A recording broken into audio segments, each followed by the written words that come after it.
आपने शराब की बात की, लेकिन इन दिनों और भी कई नशे हैं, ड्रग्स की बात करें, धूम्रपान की करें, और कई जर्दा भी खाते हैं, गुटखा, उनसे भी लीवर पे इम्पैक्ट होता है। हाँ, देखो जो ऑलरेडी डैमेज लीवर होता है या प्रभावित लीवर होता है, जी। उनमें ये एडिशनल फैक्टर्स होते हैं, स्मोकिंग है, ड्रग्स हैं एंड टोबैकोज हैं, जिनसे जी। कैंसर बनने की संभावना रहती है। जैसा कि मैंने बताया कि जो है एक मुख्य कारण लीवर डिजीज़ का हेपेटाइटिस बी या सी होता है। जी। जो आईवी ड्रग अब्यूजर्स होते हैं उनमें वो बहुत कॉमनली पाया जाता है, क्योंकि वो नीडल शेयरिंग करते हैं, एक इंजेक्शन से उसने लगाया, दूसरी उस इंजेक्शन से दूसरे ने लगाया। तो उस केस में जो है हेपेटाइटिस बी, हेपेटाइटिस सी, ये जो एचआईवी है उसके ट्रांसमिशन होने के चांसेस रहते हैं। जी। जी। जो शराब नहीं पीते उनके भी हाँ, लीवर। बिल्कुल बिल्कुल, ऐसा जो नहीं है केवल। सामान्य व्यक्ति है, ना कोई ड्रग्स करता है, ना कभी बीमार पड़ा, उसका भी लीवर खराब हो सकता हाँ बिल्कुल, केवल अल्कोहल एक कारण नहीं है। है। जी। जैसा कि हम बार बार डिस्कस कर रहे हैं कि केवल अल्कोहल ये कारण नहीं है, अल्कोहल एक कारणों में से एक है। वायरल इन्फेक्शन, मोटापा, diabetes, fatty liver, autoimmune disease, ये जी। These are other. Other causes of liver disease. जी। जी। महत्वपूर्ण जांचें भी करवानी होती है कोई भी रोग के निदान के लिए, तो लीवर रोग के लिए आप क्या मानते हैं, किन जांचों पर फोकस करना चाहिए ताकि इस रोग की गंभीरता की और उपचार की आगे की विधियों की राह सरल हो? देखो, पेशेंट जब भी हमारे पास आता है, हम देखते हैं कि उसको जो लक्षण है वो एक्यूट वायरल डिजीज़ के हैं, या एक्यूट लिवर डिजीज़ के लक्षण हैं, या क्रॉनिक लिवर डिजीज़ के लक्षण हैं।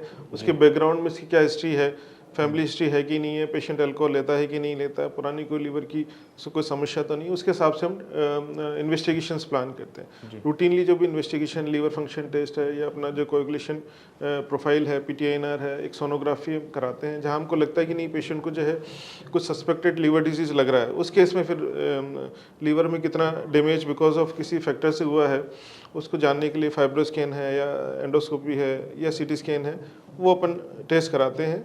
जहाँ लगता है कि नहीं लीवर में वो कुछ ट्यूमर की संभावना होती है, तो फिर उसमें ट्यूमर मार्कर्स, वो सारी चीज़ें बेसिक इन्वेस्टिगेशन के बाद, एडवांस इन्वेस्टिगेशन, एंड देन उसके बाद जो भी रिक्वायर्ड इन्वेस्टिगेशन है करा। लीवर के साथ सर अच्छी बात ये है कि अगर समय पे उपचार लिया तो ये फिर से मूल स्वरूप में आ जाता है। आप उपचार विधि पे भी बात करेंगे, उससे पहले कि कितनी संभावनाएं हैं कि आपका लीवर डैमेज हुआ, लीवर में खराबी हुई, और फिर से आप एक स्वस्थ आम इंसान की तरह हो गए, आपका लीवर वैसे ही काम कर रहा है जैसे आपका पहले कर रहा था।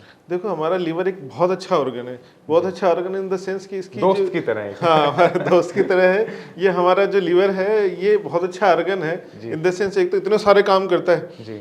ठीक है, दूसरी चीज़ क्या होता है कि इसकी रीजनरेटिव कैपेसिटी, यानी इसकी अपने आप को वापस बनाने के या रिप्लेसमेंट की बड़ी अच्छी एक प्रवृत्ति है। बाकी शरीर के किसी ऑर्गन में मुझे नहीं लगता कि ऐसी प्रवृत्ति है कि वो अपने आप को दोबारा बना दे, कि वो लीवर ही ऐसा ऑर्गन है जो वापस रीजनरेट, या एक तरह से बोले कि रिप्लेसमेंट हाइपरट्रॉफी की वजह से काफ़ी सारा ऑर्गन्स अपना वापस बना देता है। जी।